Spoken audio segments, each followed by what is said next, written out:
Hey everyone, Blair Thielemeyer here, coming to you tonight from my office. I just finished up a, an amazing one-on-one coaching call. So my hair is literally on fire right now, and I wanted to answer some questions that I actually got in the forums of the Pharmapreneur Academy today, asking about pharmacogenomic testing.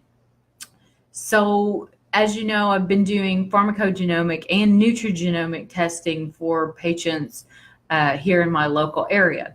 So, one question that they sent was, why would a patient not use a direct-to-consumer genetic testing panel?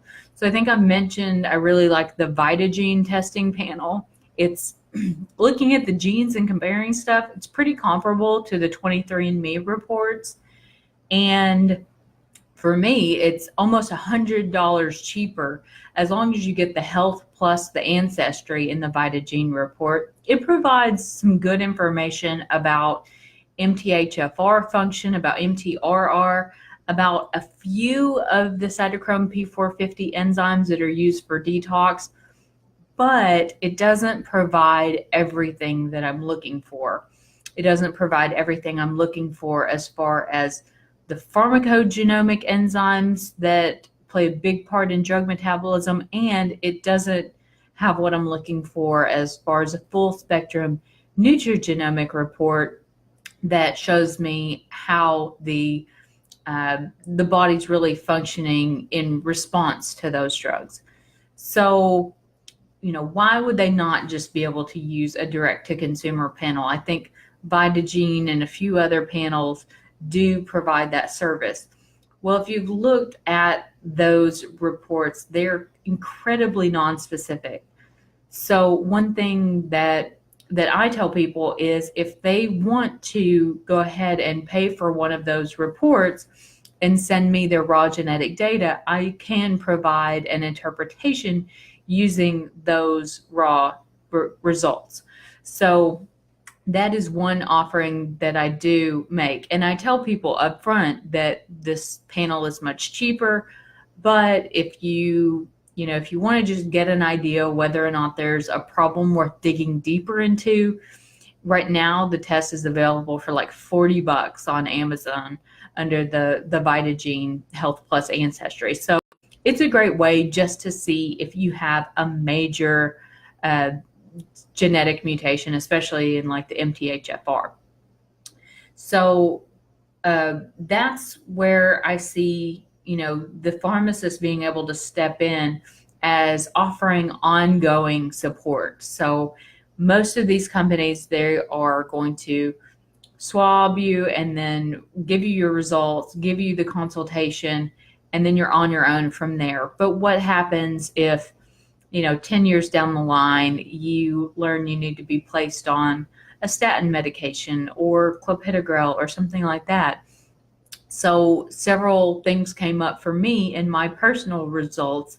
I was surprised to find that I was a rapid metabolizer of 2C19, which means if I was ever to take clopidogrel, that I would need almost 2 times the normal dose to be able to get to where I really need to be. So there's ongoing opportunities for pharmacists to step in and provide results and provide interpretations based on changing medications. So they give you a one-time result on all the medications that you're currently on, but they don't have a way for you to go back and continually see if those medications change, to continually see if those are still suitable for your genetic makeup. So that brings me to the next question they ask, which is, why would a patient pay for a genetic consultation with a pharmacist? And that, I believe, is where that ongoing connection comes in with the patient.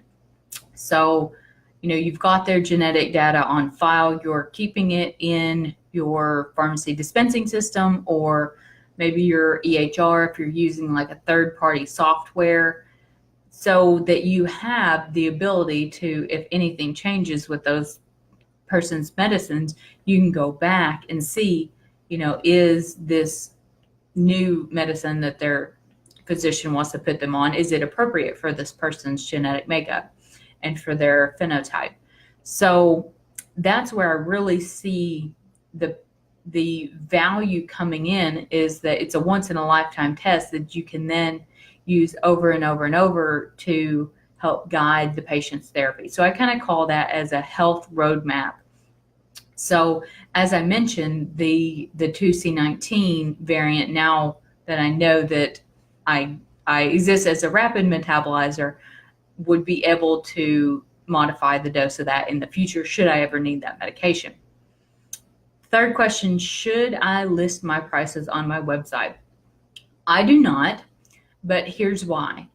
Because if a person is shopping solely based on price, they are not going to want to work with a one-on-one consultant pharmacist anyway, probably. If you're just based on price, I've already said, go get a VitaGene report and run that on yourself, and then check it out to see if there's anything major in there that you need to maybe dig into further.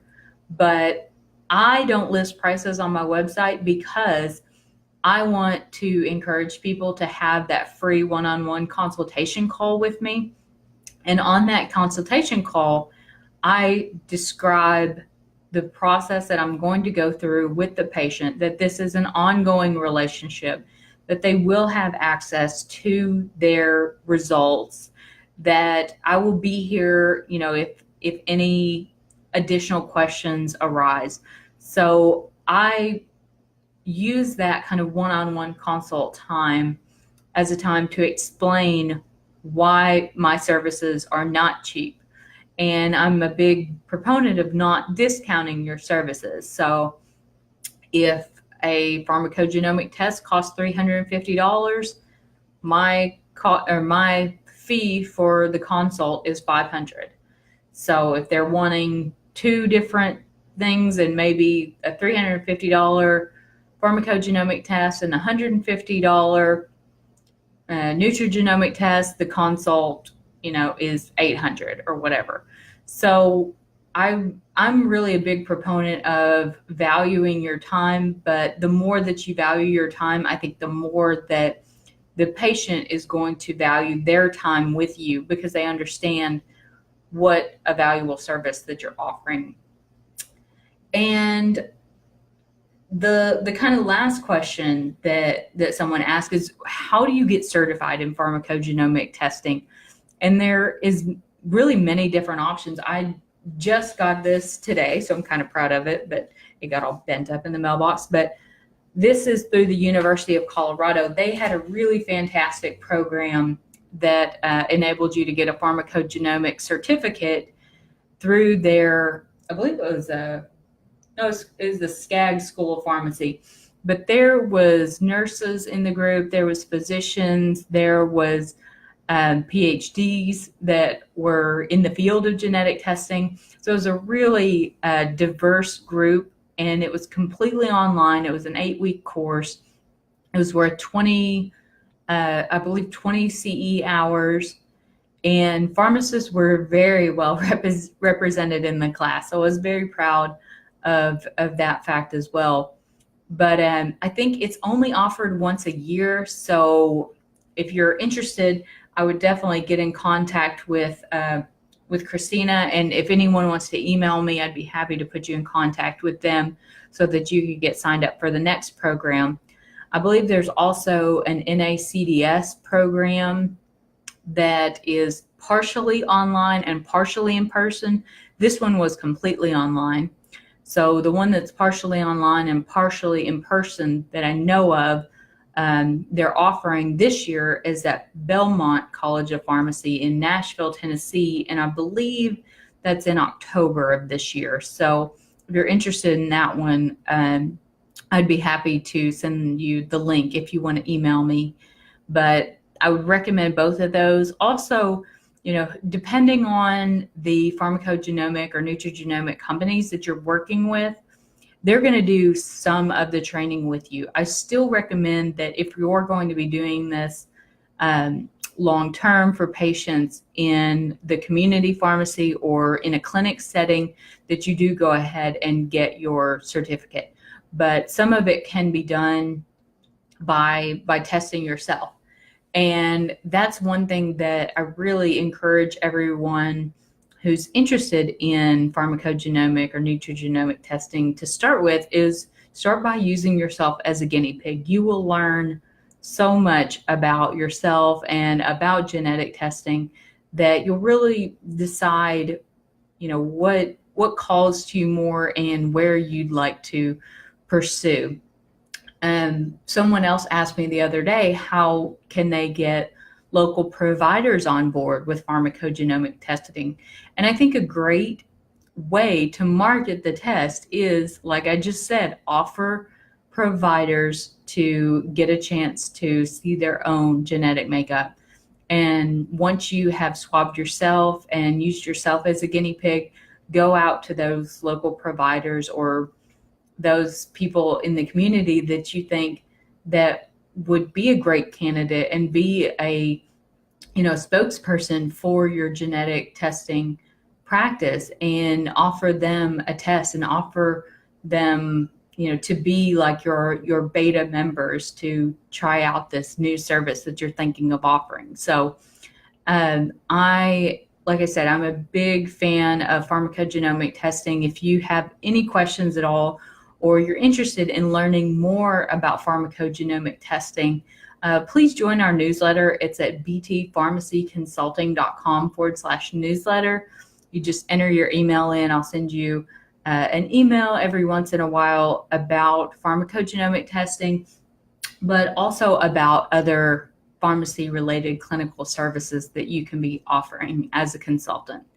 So I hope that was helpful. I've enjoyed really talking about pharmacogenomics and learning so much about pharmacogenomics and nutrigenomics that it's really something that I envision being a stay of practice in the future for pharmacies. So hopefully if we can get it integrated into the EHR within the next 5 to 10 years, it's going to be as common as looking up someone's allergies. So I appreciate you joining us tonight. And as I mentioned, if you would like more information about pharmacogenomic or pharmacy clinical services, make sure you're on our email list at the Pharmapreneur Community Newsletter at btpharmacyconsulting.com/newsletter.